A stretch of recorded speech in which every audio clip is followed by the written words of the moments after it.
On se retrouve à Vivatech pour la première fois. Pour vous donner un peu de contexte, j'ai été missionné pour faire un tournage pour un client sur Vivatech. Donc je viens en tant que média, mais je me suis dit que j'allais peut-être tourner une vidéo moi-même pour découvrir si ça avait un intérêt pour les photographes, vidéographes qui me suivent, de venir à des événements comme ça et découvrir des technologies qui peuvent nous servir à nous. Donc si vous voulez juste vous faire waouh avec des espèces de voitures, drones, volants, vous pouvez venir à Vivatech, c'est sûr vous allez kiffer. Si par contre vous voulez venir pour découvrir des choses sur des caméras, de la technologie, spécifiquement pour l'enregistrement vidéo et tout ce qu'on fait nous, la création de contenu, c'est un peu ce que je vais essayer de découvrir dans cette vidéo.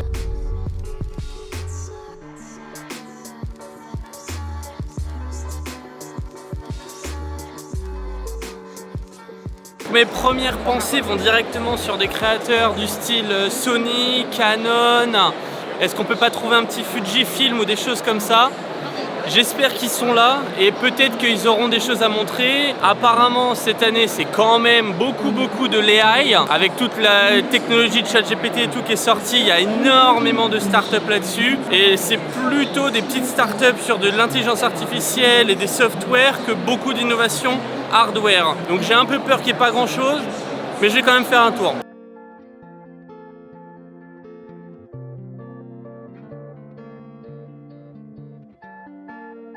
Sur Meta, je me doutais bien qu'il y aurait quelques trucs intéressants. Juste derrière moi, il y a les Ray-Ban Stories qu'on va peut-être pouvoir essayer. Et il y a aussi la captation OMI qui permet de faire de la photogrammétrie pour choper des objets en 3D, je crois. Enfin, je vais aller voir.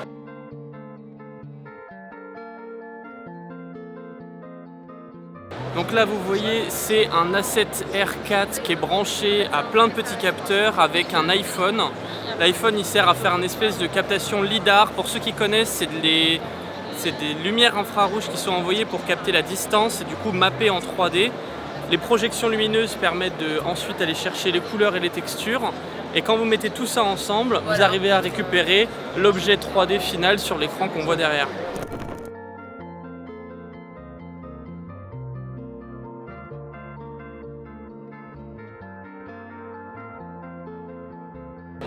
J'avais trop envie de les prendre les Ray-Ban Stories et j'ai grave hésité à les prendre sur le site web il y a quelques semaines voire mois, et là après les avoir testés c'est une dinguerie. Donc ça filme du coup en 2048 par 2048, ça fait un carré, et dans ce carré vous pouvez soit tourner en format vertical, du coup aller crotte dedans et prendre juste votre format TikTok, soit faire un format horizontal en 1080. Donc c'est quand même super flexible. Si vous cliquez une fois ça fait une photo, et si vous cliquez longtemps vous allez lancer une vidéo. Les vidéos vous pouvez faire genre 15 secondes, 30 secondes, 1 minute et 3 minutes. Vous les paramétrez dans l'appli. Et une fois que vous avez shooté avec vos Ray-Ban, vous lancez l'appli Meta Stories je crois. Et vous récupérez les fichiers en Wi-Fi directement. Vous avez jusqu'à 32 Go d'enregistrement. Donc pour des lunettes c'est quand même ultra stylé. Et pour se protéger évidemment des abus, on est obligé d'avoir la petite LED qui s'active quand on a une photo ou qui reste activée et qui clignote quand on a une vidéo qui tourne. Et tout ça c'est pour la modique somme de 329 €, sachant que des Ray-Ban c'est déjà 150-180 € pour un modèle similaire. Vous pouvez personnaliser en ligne. Je trouve que c'est pas mal. Ça peut être génial pour du unboxing, ça peut être génial pour de la cuisine. Vous savez, il y a des gens qui ont une espèce de dispositif sur le torse où ils mettent leur iPhone pour pouvoir faire des contenus TikTok. Là, je pense qu'avec les lunettes, c'est quand même plus pratique. Et je crois même qu'on peut le déclencher directement avec l'IA de Meta parce qu'elle est intégrée dans les lunettes, ce qui fait que vous pouvez le faire un peu hands-free. Et je pense que ça peut vraiment créer de nouveaux usages. Vous avez peut-être même certainement vu d'ailleurs, il y a un type sur TikTok qui fait des blagues et des trucs super positifs. Qui va dire des choses très positives aux gens dans la rue, au supermarché, etc.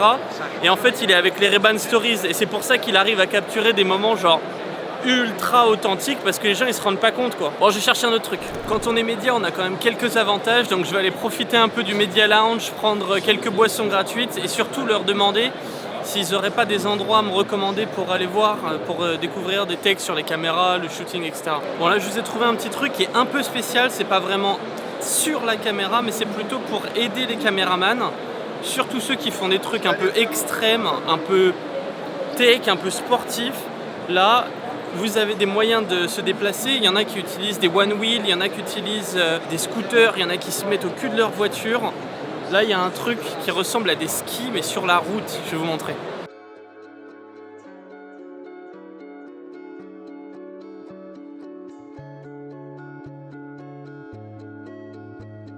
Alors ce que le monsieur disait, c'est que si vous savez skier, c'est exactement pareil. Vous avez une batterie et ce n'est pas que de la descente. Par contre, ça peut faire de la montée. Donc ça s'apparente peut-être un peu plus à des rollers électriques, mais vous avez une espèce de chose qui monte quasiment jusqu'aux genoux pour vous pousser, vous tracter et avoir la stabilité qui vous manque en ski ou en roller. Il disait aussi qu'il y a des champions du monde de ski qui utilisent ce truc-là en centre-ville ou en dehors des saisons pour continuer à skier. Donc je suis sûr que quelqu'un avec un stabilisateur, un casque et peut-être ces skis-là pourrait peut-être suivre des courses de vélo, pourrait peut-être suivre des shootings pour des skaters ou n'importe quoi. Ça peut peut-être être utile à quelqu'un. L'hardware, c'est pas vraiment la cam de ce Vivatech 2024. Hein. J'ai été plus impressionné sur des éditions d'avant, 2020, 2021, etc. où on avait vraiment des hardware qui étaient exceptionnels. Là, tout le monde fait sa petite start-up en AI, à lever des fonds et à Vivatech, mais c'est pas super intéressant pour des caméramans vidéographes. Sur ça, rien de vraiment nouveau, mais ça peut être utile pour ceux qui ont besoin de faire des plans de coupe ou de l'illustration. C'est de la Gen AI, ça fait des plans de coupe sympas. Mais bon, rien de vraiment exceptionnel sur la Gen AI. Vous pouvez utiliser ChatGPT, vous pouvez utiliser Midjourney. Il y a des tas et des tas d'autres services qui proposent ça et qui peuvent vous être utiles pour faire des plans de coupe IA. Après, je ne connais pas le pricing de ce service-là, mais c'est vrai que c'est de plus en plus demandé et au moins vous n'avez pas de problème de droit quand vous utilisez des plans de coupe IA. C'est spécifiquement à vous parce que vous avez généré le prompt. Moi j'ai fait tout le tour de la première partie, il n'y avait pas énormément de choses. Je vais vous emmener au studio sur lequel on doit tourner l'émission pour mon client là dans 1 heure, 1 heure et demie. Voilà le setup. C'est sur les hauteurs de l'endroit et vous voyez directement le live studio qui permet de créer autant de contenu qu'on veut. D'ailleurs c'est marrant, juste derrière moi c'est Frédéric Mazzella, c'est un des investisseurs de Qui veut être mon associé. C'est le fondateur de Blablacar pour ceux qui ne connaissent pas et qui est en train de tourner son live studio. Et on a même aussi ici le podcast studio qui est beaucoup plus fermé avec un setup plus intimiste pour éviter tous les bruits de l'immense Vivatech qui est derrière. Et encore, c'est que la grande partie. Donc là, je vais de l'autre côté. On va sur la deuxième partie. Je sais que dans la deuxième partie, il y a déjà Tesla. Donc j'ai juste grave envie de voir le Cybertruck parce que je crois qu'ils en ont un en display. Et puis on va espérer trouver d'autres choses qui nous permettront de shooter du contenu, du matériel vidéo, des outils de création de contenu, des plateformes de diffusion. Ok, ça c'est absolument sublime, ça n'a rien à voir avec les caméras, mais regardez cette dinguerie.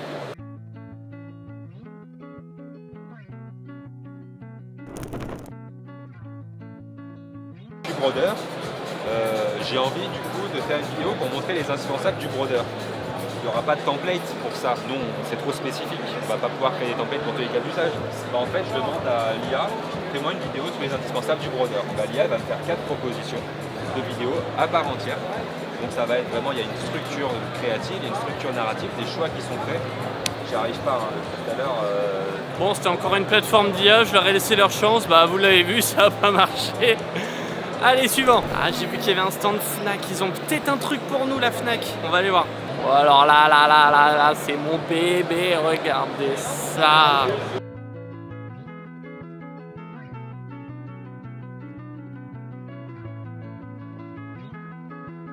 Le truc pèse 3 tonnes quand même. Hein. Regardez la largeur du bordel, je sais pas si on se rend compte sur la vidéo.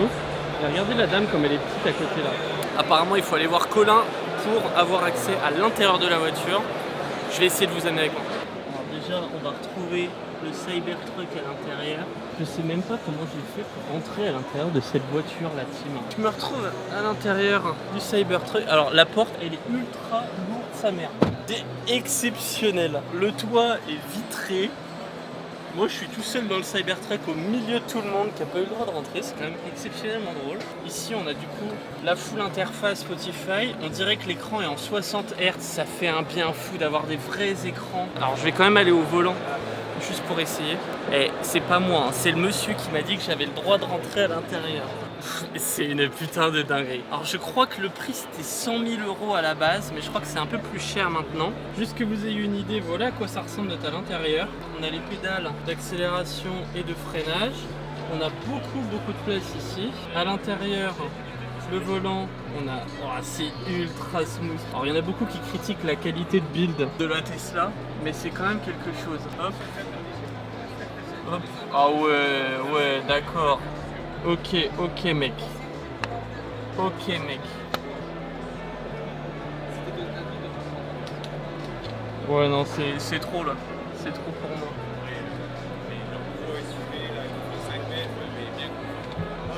Ouais. Non, c'est exceptionnel. Et là, pour ouvrir, c'est juste comme ça. Hein. Hop, la porte s'est ouverte. Le petit lisse-gravy. C'est assez haut, hein. Moi je fais 1m90.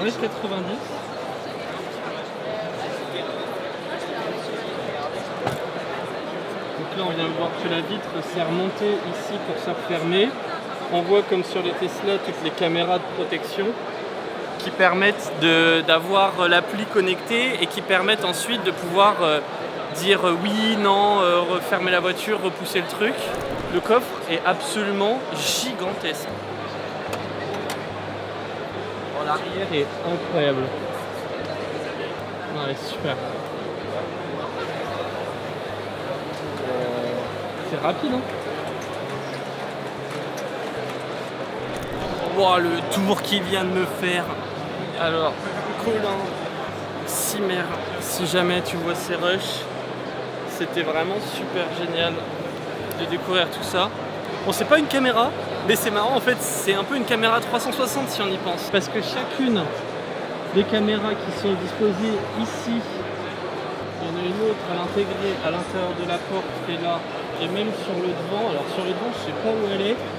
Je me demande si... Ah, elle est là. Et donc on va retrouver pareil de l'autre côté.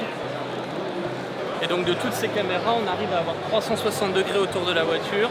Ce qui fait que c'est un peu une GoPro 360. Vous pouvez filmer, enregistrer, récupérer les rushs de toutes les caméras et prendre des photos directement avec. Le pneu est absolument énormissime.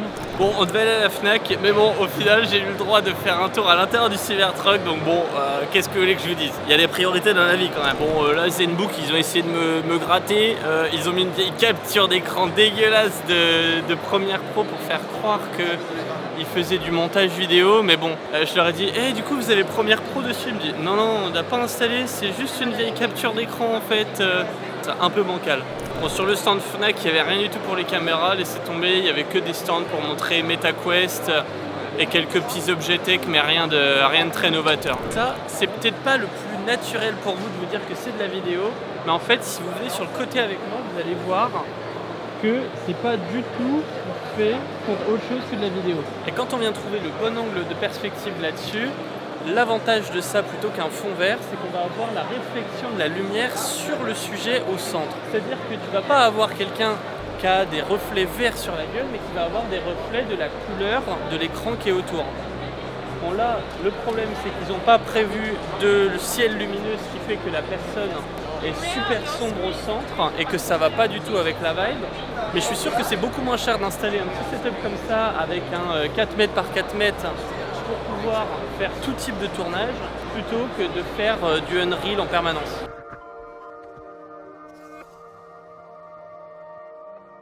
Après une petite pause déj bien méritée à l'Hippopotamus à côté, je vais au studio live que je vous ai montré tout à l'heure pour retrouver mon client Jérôme et aller l'aider à shooter sa vidéo.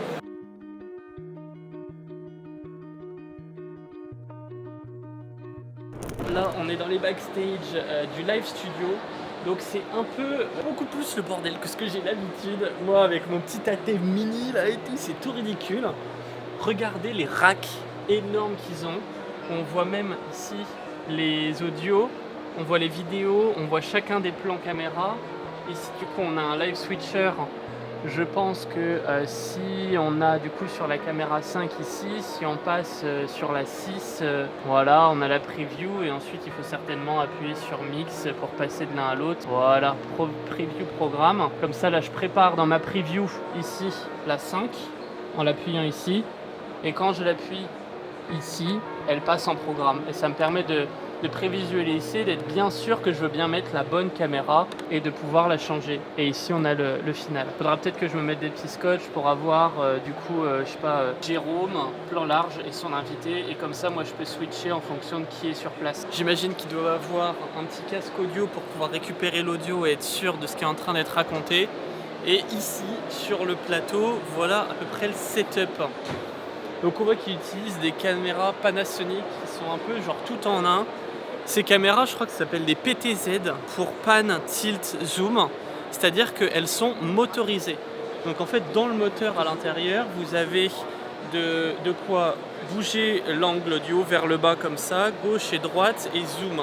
Ça permet qu'il n'y ait pas un pélo qui soit derrière la caméra en train de faire genre vous comme ça tout le long. Et dans le SDI qui est là, qui est un autre câble spécifique, vous allez avoir le signal qui est envoyé pour dire à la caméra s'il te plaît, zoom, etc. Et donc dans la régie, on a un joystick qui retrouve exactement ce que je vous ai dit, pan, tilt, et j'imagine que vers le haut, ça doit être zoom. Alors, je n'ose pas le faire, hein. Je vais attendre que le monsieur il me dise que j'ai le droit de trifouiller tout le bazar. Mais voilà ce que ça donne d'être sur le plateau. Vous avez du coup le micro qui est là, et quand vous parlez, vous allez être ici. On a la caméra de droite qui nous parle, et nous on parle sur le plateau entre les personnes comme ça de gauche à droite. Souvent ce qui se passe, c'est qu'on va faire un espèce de mur de lumière ici avec les panneaux LED que vous voyez.